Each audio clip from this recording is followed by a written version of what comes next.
Astaghfirullah. Bismillahirrahmanirrahim. Assalamualaikum warahmatullahi wabarakatuh.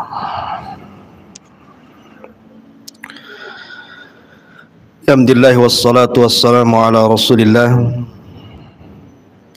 wa ala alihi wa sahbihi wa mawalah wa la hawla wa la quwwata illa billahi wa ba'du.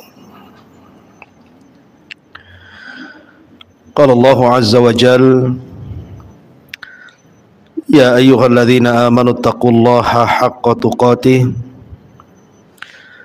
wa la tamutunna illa wa antum muslimun, amma ba'du.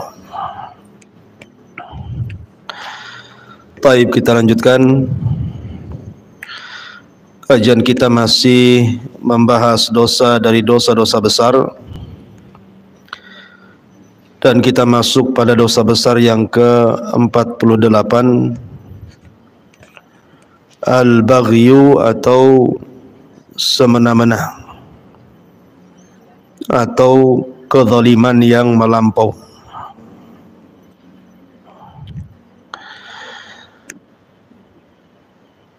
Di sini Allah Subhanahu wa taala berfirman dalam surah Asy-Syu'ara ayat 42,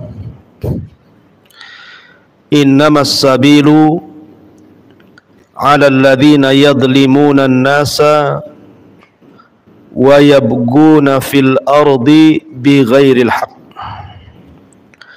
ulaika lahum adzabun alimun. Sesungguhnya kesalahan hanya ada pada orang-orang yang berbuat zalim kepada manusia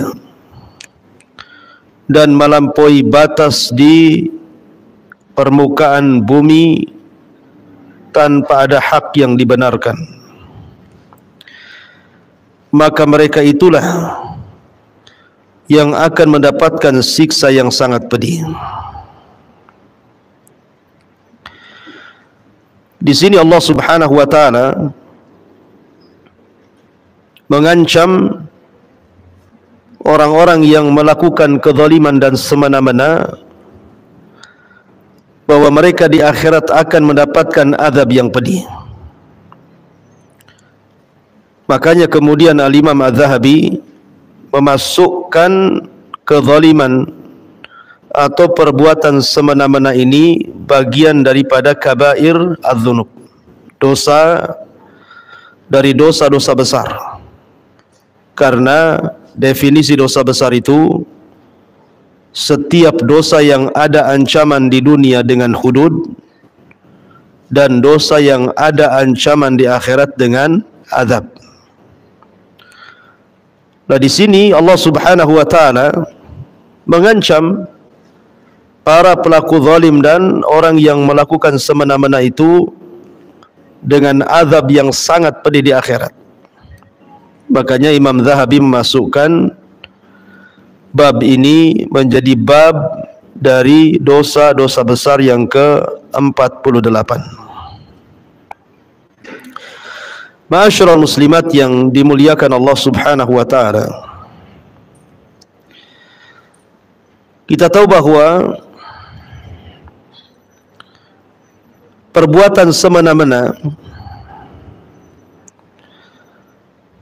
ataupun melakukan kezaliman kepada orang lain adalah akhlak yang sangat tercela.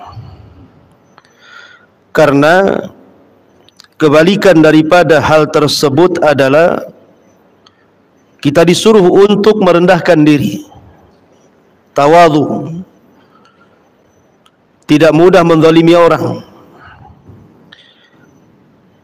Makanya di sini Allah Subhanahu wa taala disebutkan dalam sebuah hadis Nabi sallallahu alaihi wasallam, innallaha auha ilayya an tawadhu hatta la yabki ahadun ala ahad wa la yafkhara ahadun ala ahad. Sesungguhnya Allah telah mewahyukan kepadaku agar kalian saling merendah diri, sehingga tidak ada seseorang yang berbuat aniaya terhadap orang lain, dan tidak ada seseorang yang menyombongkan diri dari orang lain. Karena orang yang melakukan perbuatan semena-mena ataupun kezaliman adalah menyelisihi dari akhlak yang diajarkan di dalam Islam, supaya kita merendahkan diri baik di hadapan Allah Subhanahu wa taala ataupun di depan manusia. Dan kita tahu kesudahan orang-orang yang melampaui batas atau orang yang melakukan semena-mena dan kezaliman itu dilihat dari sejarah. Kita ingat sebuah kisah yang terjadi pada umat sebelum Islam, umatnya Nabi Allah Saleh alaihi salam, kaum Tsamud. Allah Subhanahu wa taala mengisyaratkan di dalam Al-Qur'an, idzim ba'atha ashqaha faqala lahum Rasulullahi naqatallahi wa suqyaha fakadzabuhu faaqaruha fadhamdama alaihim rabbuhum bidzambihim fasawwaha wa la yakhafu uqbaha. Jadi kaum Nabi Saleh ini,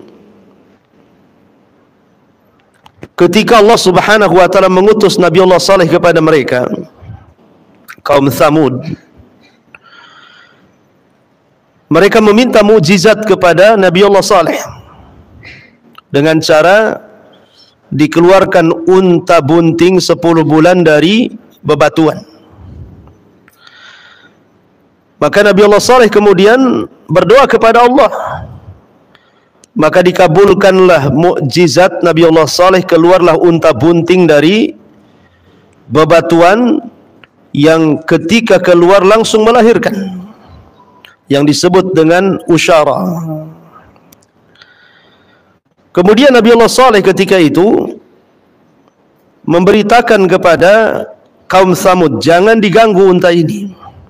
Unta ini mukjizat dari Allah. Bahkan adanya unta ini akan menjadi nikmat bagi kaum Tsamud. Makanya Nabi Allah Saleh mengatakan, hadhihi naqatun laha syirbun walakum syirbu yaumin ma'lum. Berikan unta ini minum, dan ketika unta ini minum, kalian jangan mengambil air dari sumber ini, tetapi kalian boleh mengambil air susu unta ini. Subhanallah, air susu untanya mukjizat Nabi Allah Saleh ini sanggup memberikan minum seluruh kabilah Tsamud, padahal satu unta itu. Dan itu nikmat dari Allah Subhanahu wa taala. Mereka tidak mendapatkan air susu semudah itu. Jadi mereka kapanpun mengambil air susu unta Nabi Saleh, itu cukup untuk minum mereka dan pergi susu unta itu. Tetapi Nabi Saleh mengatakan, wala tamussuha bisu, tolong jangan ganggu. Kalian boleh mengambil air susunya, tapi jangan ganggu untanya, sebab kalau diganggu fayakhudakum adzabun yaumin azim, akan datang azab yang sangat besar yang akan datang kepada kalian. Tiba-tiba kemudian ada orang yang hasad kepada Nabi Allah Saleh. Seorang wanita hasad kepada Nabi Allah Saleh. Wanita ini punya anak perempuan yang cantik dan punya kekayaan yang banyak. Kemudian menawarkan siapa yang bisa membunuh unta Saleh, maka dia akan mendapatkan harta yang banyak dan boleh menikahi putrinya. Rupanya muncul orang yang sangat celaka, yang suka melakukan semena-mena dan kezaliman. Namanya Salif ibn Kidar, yang disabdakan Nabi SAW ketika bertanya kepada Ali radhiyallahu anhu, wahai Ali, tahukah orang yang paling celaka? Kata Ali radhiyallahu anhu, tidak tahu. Maka Rasul mengatakan orang yang paling celaka adalah orang yang membunuh unta Nabi Saleh, kemudian orang yang membunuh dirimu. Maksudnya Nabi SAW adalah Kidar ibn Salif yang membunuh unta Nabi Saleh alaihi salam. Maka kemudian Kidar ibn Salif ini membawa satu kawannya, kemudian mengincar unta Nabi Allah Saleh yang sedang minum. Maka ketika pas waktunya, kemudian diseranglah unta itu, disembelih, dikuliti, bahkan kemudian dagingnya dibagi-bagi dan dimakan. Padahal itu unta mukjizat yang Allah Subhanahu wa taala karuniakan kepada kaum Samud. Tetapi kaum Samud, mereka melampaui batas. Mereka melakukan kezaliman, mereka melakukan hal yang semena-mena, melewati batasan-batasan Allah Subhanahu wa taala, mengingkari nabinya. Maka apa yang terjadi? Idzim ba'asa ashqaha, ketika kaum Samud mengutus orang yang paling celaka dari mereka. Apa yang terjadi? Di ujung ayat, wa fakadzabuhu faaqaruha, mereka mendustakan Nabi Allah Saleh dan mereka menyembelih untanya. Fadzamdama alaihim rabbuhum bidzambihim fasawwaha. Dari situlah Allah Subhanahu wa taala akhirnya kemudian mengazab karena dosa mereka sudah menyembelih mukjizat yang Allah anugerahkan kepada kaum Samud berupa unta yang merupakan kebesaran Allah Subhanahu wa taala yang Allah tampakkan kepada kaum Samud. Itu akibat dari apa? Akibat dari perbuatan melampaui batas dan semena-mena. Makanya setelah kemudian mereka melakukan penyembelihan itu, maka mereka kemudian mulai membidik Nabi Saleh. Untanya sudah disembelih, kemudian anak untanya lari dan masuk lagi ke batu. Kemudian mereka mulai membidik siapa? Nabi Allah Saleh untuk dibunuh. Nah, itulah melampaui batas kan. Kemudian Nabi Saleh pun disuruh untuk pergi menyelamatkan diri oleh Allah, maka datanglah azab kepada mereka. Hari pertama wajah mereka menguning, kemudian hari kedua memerah, hari ketiga menghitam. Kemudian Allah mengutus Jibril untuk berteriak dan membunuh seluruh kaum Samud. Itulah akibat daripada kesewenang-wenangan, kezaliman yang dilakukan oleh Kidar ibn Salif dan orang-orang yang bersamanya. Ini satu kisah ya, bahwa bagaimana Allah Subhanahu wa taala tidak akan membiarkan perbuatan semena-mena itu, perbuatan zalim yang melampaui batas. Allah tidak mungkin membiarkan. Makanya Allah Subhanahu wa taala berfirman, wala tahsabannallaha ghafilan amma ya'malu zalimun. Jangan sangka Allah itu membiarkan orang-orang yang melakukan kezaliman, tidak. Bahkan Allah Subhanahu wa taala akan membalasnya. Lihat Qarun. Qarun, ma'ruf Qarun. Siapa yang tidak kenal Qarun? Qarun ini ada yang mengatakan dia adalah kerabat daripada Nabi Musa alaihi salam. Bahkan dia pengikut Nabi Musa dari Bani Israel. Dia disebut Munawwir karena wajahnya terang dan suaranya indah ketika membaca Taurat. Ketika dia masih miskin, dia datang kepada Nabi Musa meminta doa agar Allah memberikan kekayaan. Musa pun mengajarkan doa. Akhirnya Qarun pun memahami Ismul A'zam, nama-nama besar.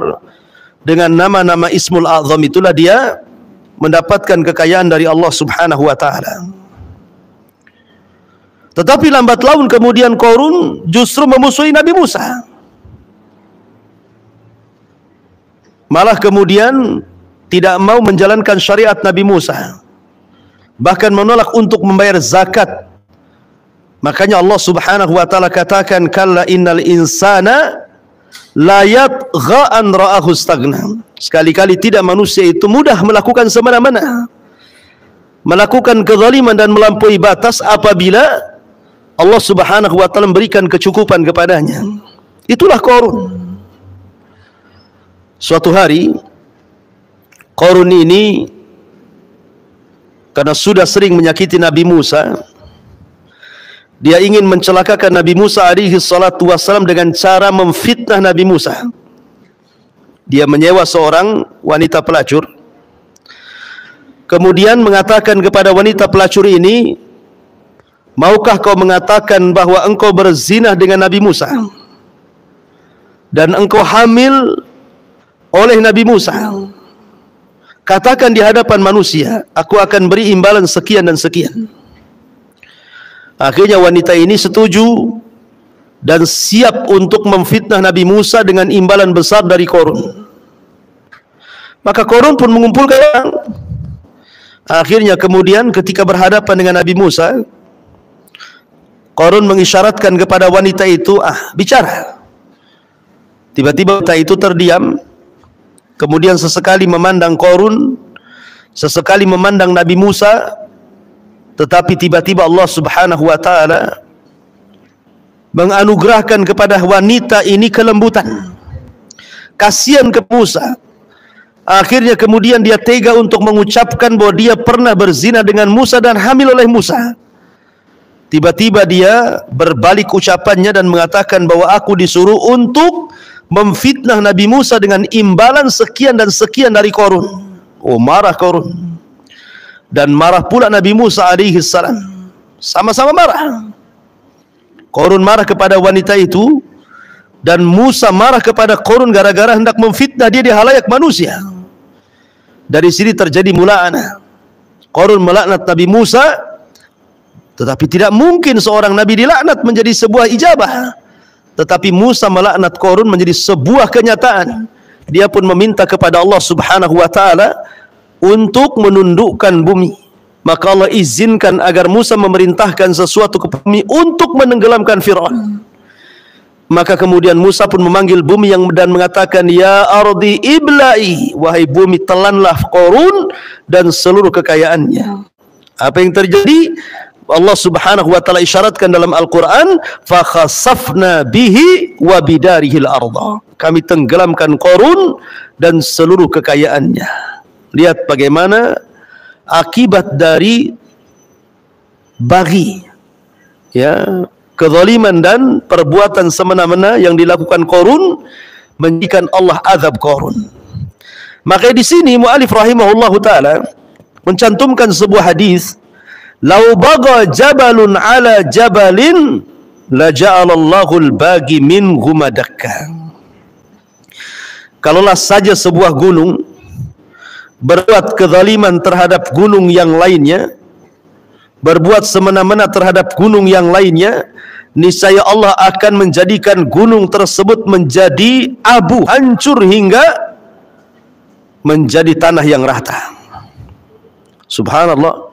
Seandainya gunung itu tidak berakal, Bu, seandainya gunung mendolimi gunung yang lainnya, maka gunung yang mendolimi yang lainnya akan diratakan Allah dengan tanah sebagai akibat dari kezalimannya. Ya. Jadi kezaliman itu ada konsekuensinya. Kalau seandainya gunung saja bisa diratakan karena kezalimannya, karena perbuatan yang melakukan semena-mena itu, bagaimana pula manusia? Makanya kenapa Allah Subhanahu wa taala lipat gandakan azabnya orang yang melakukan kezaliman, melampaui batas dan melakukan hal-hal yang sifatnya semena-mena. Di dunia dia dapat azab, di akhirat juga dapat azab. Perhatikan hadis ini. Nabi mengatakan, "Ma min dzambin ajdaru an yu'ajjilallahu ta'ala li sahibihi al-'uqubata fid dunya ma yaddakhirullahu lahu fil akhirah mithlul baghyi wa qati'atir rahim." Tidak ada dosa yang akan Allah percepat hukumannya di dunia dan hukumannya yang Allah akan siapkan kelak di akhirat untuk para pelaku selain dosa perbuatan al-baghi, aniaya atau semena-mena, dan memutuskan hubungan kekerabatan. Lihat bagaimana Allah Subhanahu wa taala melipat gandakan perbuatan orang yang melakukan kezaliman, melampaui batas, dan orang-orang yang memutus silaturahim. Ma'asyiral muslimat yang dimuliakan Allah Subhanahu wa taala. Fir'aun adalah orang yang suka melakukan hal-hal yang melampaui batas atau semena-mena. Dan itu digambarkan dalam Al-Quran, di mana Allah mengatakan, "Idhhab ila fir'auna innahu tagha." Pergilah wahai Musa kepada Fir'aun, karena sesungguhnya Fir'aun itu tagha, melampaui batas, suka melakukan hal yang semena-mena. Bahkan Fir'aun ini bukan hanya sekedar mengaku Tuhan, dan itu dosa yang paling besar, mengatakan ana rabbukumul a'la, tetapi tindakannya betul-betul melampaui batas.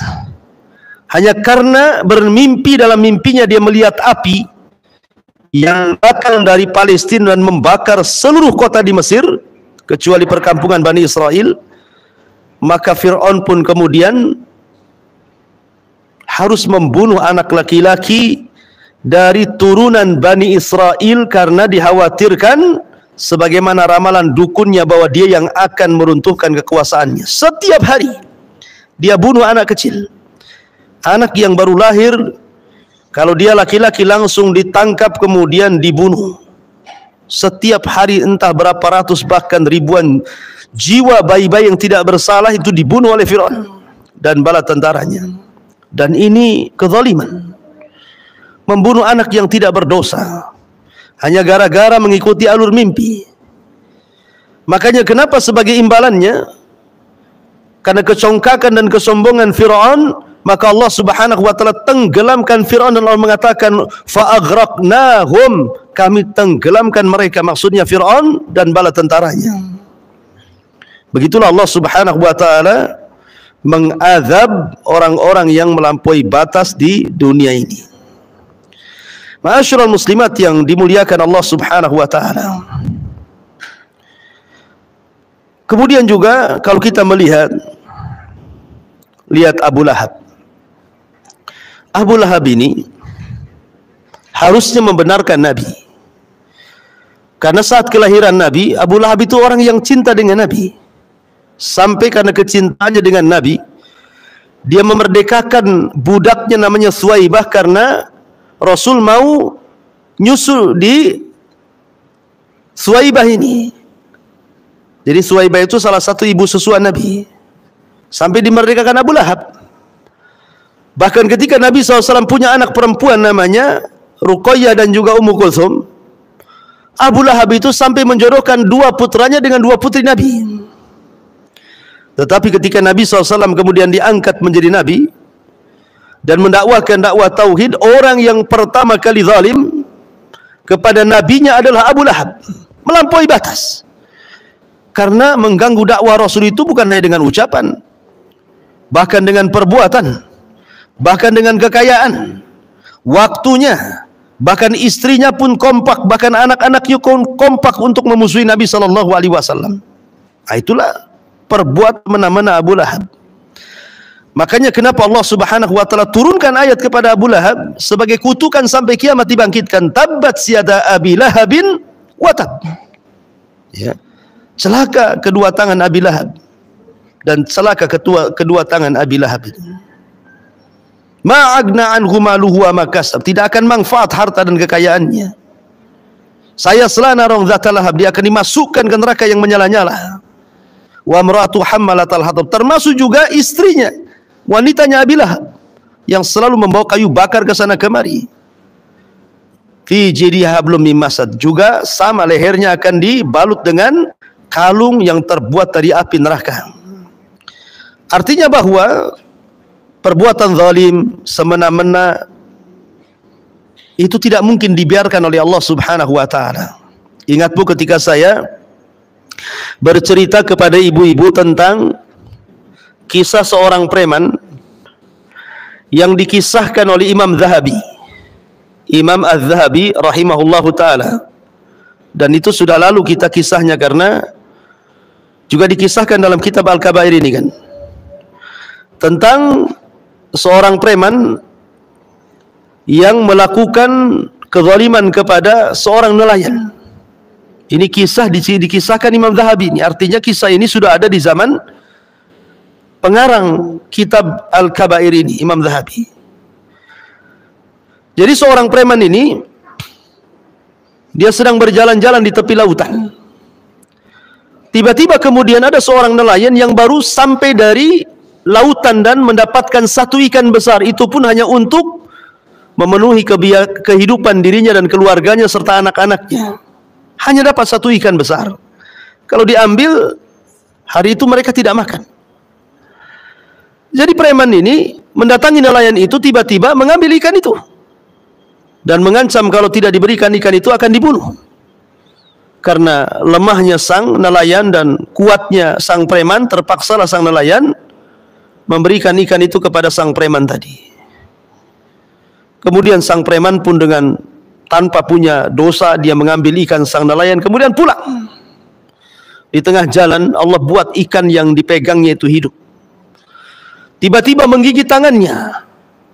Disangkanya gigitan itu gigitan biasa. Ya biasa karena gigit ikan, berdarah, sudah selesai. Pulang dia ke rumah, dia nikmati hasil zalimnya, kemudian dia masak ikan itu dan dia makan dengan lahapnya tanpa mempedulikan bahwa itu adalah ikan hak milik orang lain. Rupanya di malam hari gigitan ikan itu baru berproses. Orang ini merasakan sakit luar biasa di malam hari gara-gara gigitan ikan itu.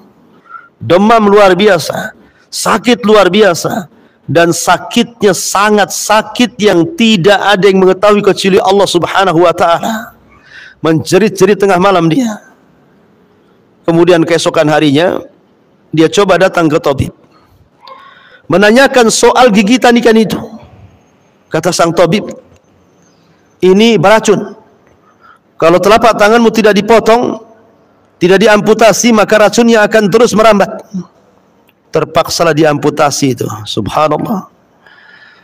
Allah tidak mungkin lalai dari orang yang berbuat zalim. Akhirnya diamputasi. Setelah diamputasi kemudian rupanya racunnya tidak sampai di telapak tangan, sudah naik ke sikut. Maka sang dokter mengatakan sikutmu pun harus diamputasi. Maka diamputasilah sampai sikutnya. Rupanya racunnya sudah menjalar sampai di ujung tangannya. Dokter ini heran karena sering menangani hal yang sama tapi tidak separah pasien yang satu ini. Sehingga dokter bertanya, sebenarnya apa yang kau lakukan?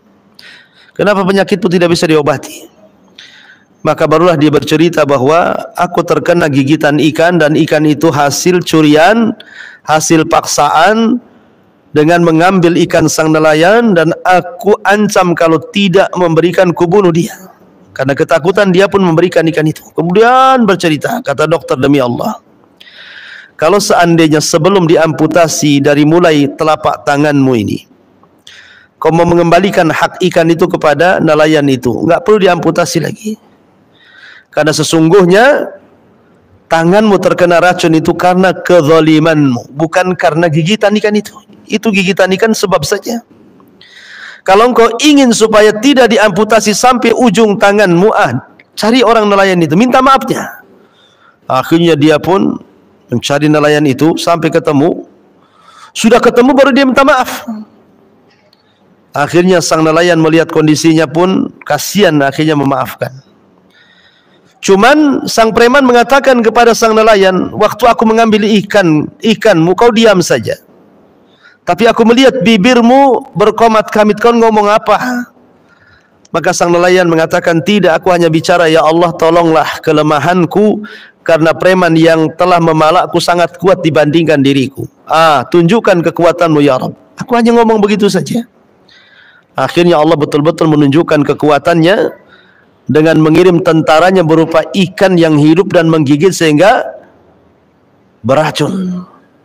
Akhirnya kemudian dia pun berjalan di pasar-pasar, berjalan di gang-gang, setiap ketemu orang dia berteriak, man ra'ani falam yadlim ahada. Siapapun yang melihatku jangan berlaku semena-mena, jangan melakukan kezaliman, karena setiap kezaliman itu ada imbasnya. Ma'asyiral muslimat yang dimuliakan Allah Azza wa Jalla, lihat kisah ini. Ya, kisah ini memberikan inspirasi kepada kita tentang bagaimana pelaku zalim tidak dibiarkan oleh Allah Azza wa Jalla. Pasti ada imbasnya, ada konsekuensinya. Ya, ma'asyiral muslimat yang dimuliakan Allah Azza wa Jalla, Nabi SAW mengatakan, laisa dzalika minal baghi, walakinal baghi batrul haq au qala safhul haq au ghamtun nasi. Dari Abu Aun berkata dari Amr bin Sa'id, dari Humaid, dari Abdurrahman berkata bahwa Ibnu Mas'ud berkata bahwa Malik Ar-Rahawi pernah bertanya, wahai Rasulullah, aku telah menyerahkan beberapa ekor unta seperti yang telah engkau lihat, dan aku tidak suka apabila ada seseorang yang melebihiku walaupun dengan sebuah tali sandal. Apakah perbuatan itu termasuk perbuatan semena-mena, wahai Rasul? Maka Rasul mengatakan perbuatan itu tidak termasuk perbuatan semena-mena. Tetapi perbuatan semena-mena adalah meremehkan kebenaran, atau beliau bersabda merendahkan kebenaran dan meremehkan manusia. Meremehkan manusia artinya melakukan kezaliman. Baik, kemudian contoh lain dalam hadis bagaimana Allah Subhanahu wa taala mengadab orang-orang yang melakukan zalim dan semena-mena dalam Islam itu. Rasul contohkan di sini, udhibat imra'atu fi hirratin sajanatha hatta matat fadakhalat fiha an-nar la hiya at'amatha wa saqatha idh habasatha wa la hiya tarakatha ta'kulu min khashasil ardi. Kata Nabi SAW, ada seseorang wanita yang diazab karena seekor kucing. Ia telah mengurungnya sampai mati, sehingga ia pun layak masuk neraka. Ia tidak memberinya makan dan minum, dan justru ia terus mengurung kucing tersebut dan tidak memberi makan, sehingga kucing itu memakan serangga-serangga dinding. Muttafaqun alaih. Lihat di sini Nabi SAW mengatakan udhibat imra'atu fi hirratin. Ada seorang wanita yang diazab dikarenakan seekor kucing. Kenapa wanita ini masuk neraka?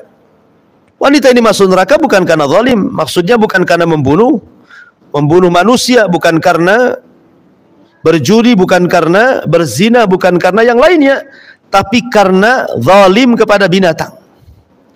Kalau zalim kepada binatang saja Allah menjadikan azab wanita ini, macam mana zalim kepada manusia?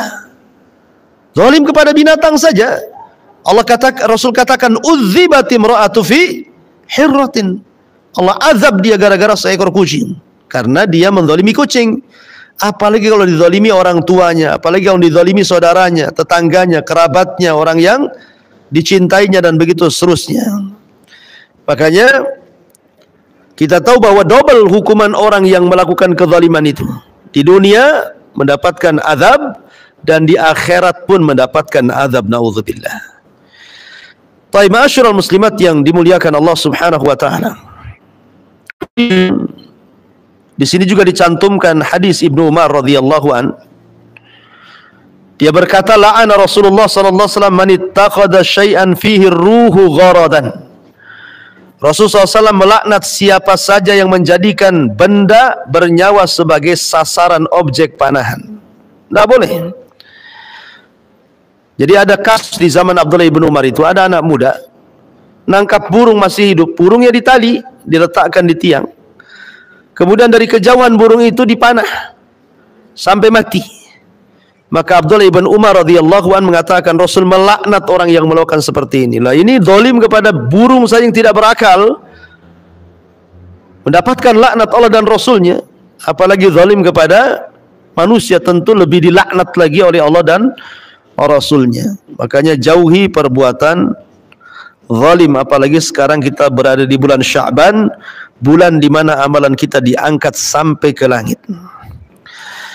Taib, ma'asyiral muslimat yang dimuliakan Allah Subhanahu wa taala, banyak lagi tentang hadis-hadis seputar hukuman bagi orang yang melakukan perbuatan zalim dan juga melakukan hal yang semena-mena. Ibu baca sendiri ya sisanya. Yang jelas bahwa kezaliman itu adalah kegelapan pada hari kiamat. Kalau kita melihat kisah-kisah umat dulu yang sudah saya kisahkan di awal tadi, bagaimana Qarun karena kezalimannya Allah Subhanahu wa taala tenggelamkan di perut bumi. Bagaimana Fir'aun Allah tenggelamkan di Laut Merah. Bagaimana kisah Al-Walid ibn Mughirah yang Allah turunkan dalam surah Al-Mudaththir, Allah sediakan neraka yang sangat pedih yang disebut dengan Saqar, sa'uslihi Saqar. Ya. Kemudian juga bagaimana Namrud yang sombong congkak melakukan hal yang semena-mena, akhirnya diazab oleh Allah dengan dikirim satu nyamuk kemudian bercokol di otaknya selama 40 tahun sehingga dia jadi gila, dan matinya gara-gara dia minta pembantunya memukul di kepalanya supaya nyamuk itu keluar. Akhirnya dengan sebab pukulan itu dia meninggal. Itu Namrud, ya kan? Jadi orang-orang yang zalim, orang-orang yang suka melampaui batas itu ada akibatnya nanti. Oleh karena itulah maka pengarang Imam Zahabi memasukkan bab semena-mena ataupun melampaui batas ataupun kezaliman itu bagian daripada dosa dari dosa besar. Ya. Wallahu a'lam bishawab.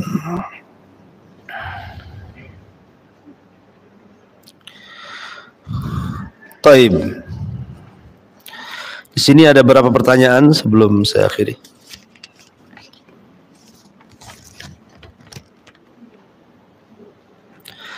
Bolehkah seseorang wanita mengikuti olahraga memanah, berkuda dan renang?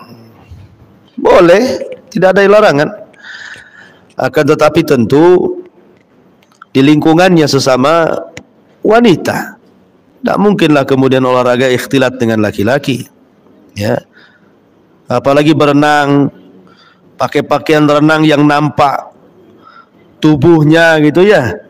Sementara ada laki-laki yang melihatnya, tidak boleh lah. Sesama wanita saja tidak boleh melihat aurat. Apalagi di tempat-tempat umum, di situ ada laki-lakinya. Karena sunnah sunnah memanah, berkuda, berenang itu kan sunnah Nabi, berlaku kepada siapa saja, laki-laki dan perempuan. Maka tidak mengapa secara hukum asalnya, tetapi tentu menjaga jangan sampai memfitnah kaum laki-laki. Wallahu a'lam.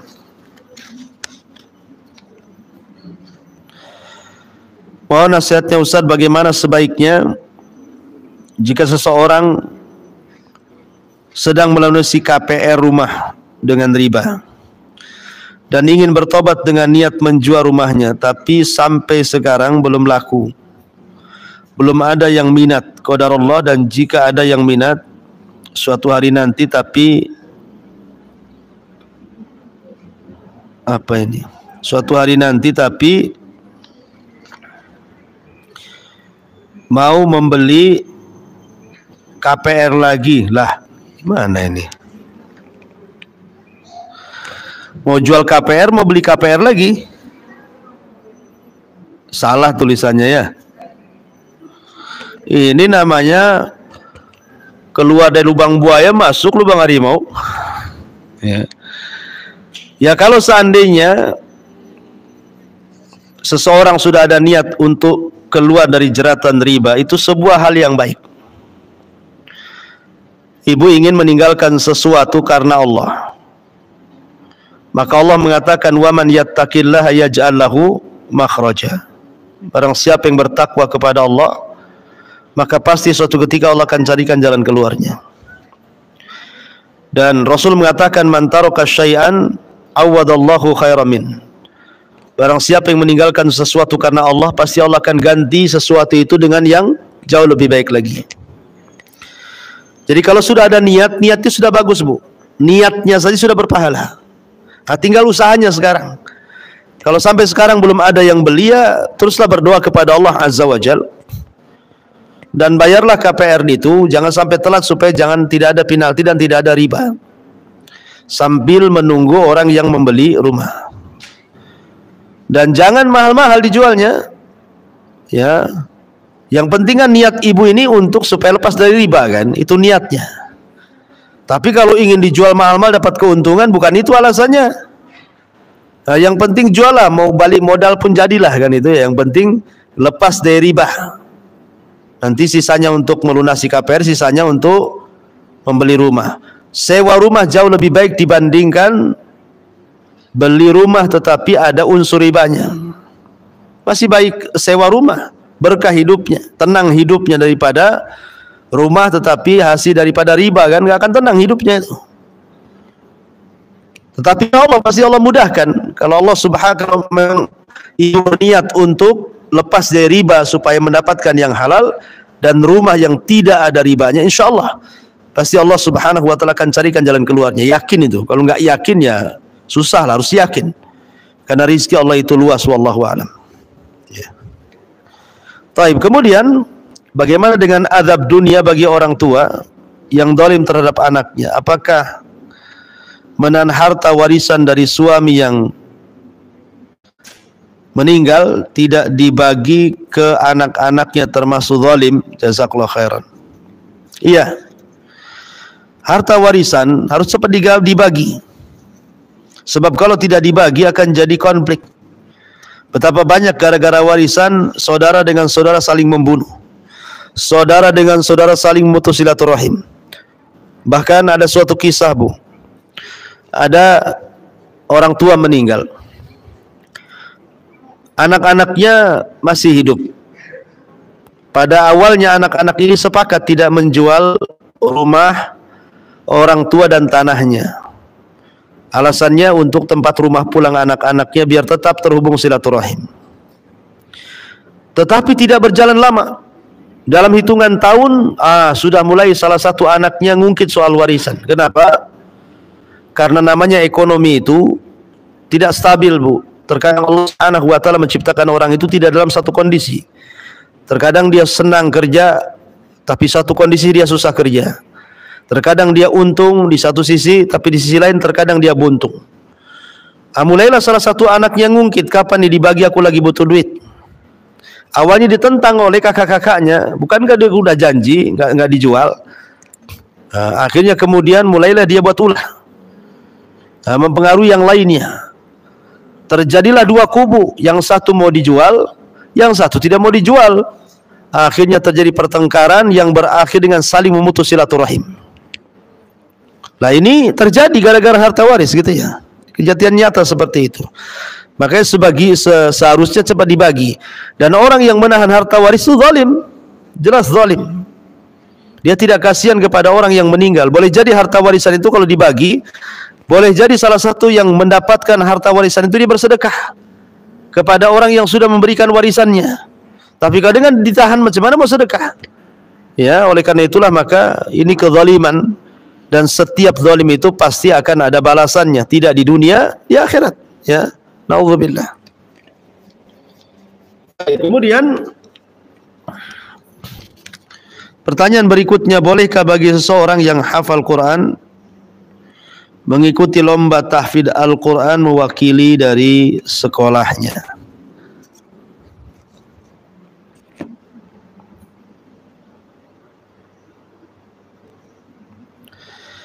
Wallahu a'lam. Ya, selama perlombaan itu tidak di depan laki-laki, kalau dia memang seorang perempuan gitu ya, maka selama tidak ada hal-hal yang menyimpang dari syar'i, ya tidak ada masalah perlombaan itu. Tidak ada unsur judi, ya, kemudian juga tidak ada khalwat. Karena bagaimanapun kalau yang membaca seorang wanita itu kan juga terkadang kalau pendengarnya adalah laki-laki bisa memfitnah suaranya kan itu ya. Kalau berlomba di hadapan sesama wanita tidak ada masalah. Tetapi kalau penontonnya kemudian banyak laki-laki sementara dia perempuan gitu ya, maka ya saya pikir sih sebaiknya tidak perlu gitu ya, karena dalam hukum Islam sendiri tidak boleh dalam satu ruangan itu ada khalwat di situ. Memang perlombaan bagus sekali memberikan motivasi anak-anak. Anak-anak kita jadi semangat, anak-anak kita jadi semangat belajar, punya masa depan, punya cita-cita dan begitu seterusnya. Tapi kalau ada penyimpangan di lapangan gitu ya, maka sebaiknya tidak usah ikut, kecuali memang tidak ada penyimpangan sama sekali di lapangan perlombaan itu, tidak ada khalwat, ya bercampur baurnya laki-laki dan perempuan gitu ya. Kemudian berpakaian juga pakaian rapi, betul-betul syar'i. Pokoknya intinya tidak ada hal-hal yang menyelisih syar'i dalam perlombaan itu, tidak ada masalah. Ya, tapi kalau ada hal-hal yang menyimpang dari syar'i ya sebaiknya tidak perlulah ya. Wallahu a'lam.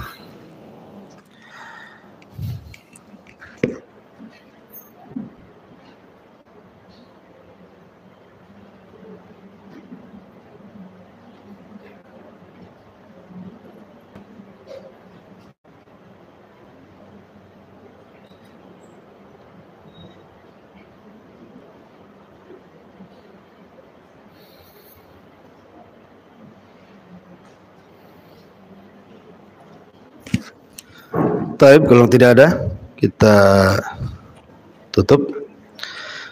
Subhanakallah bihamdika asyhadu an la ilaha illa anta astaghfiruka wa atubu ilaik.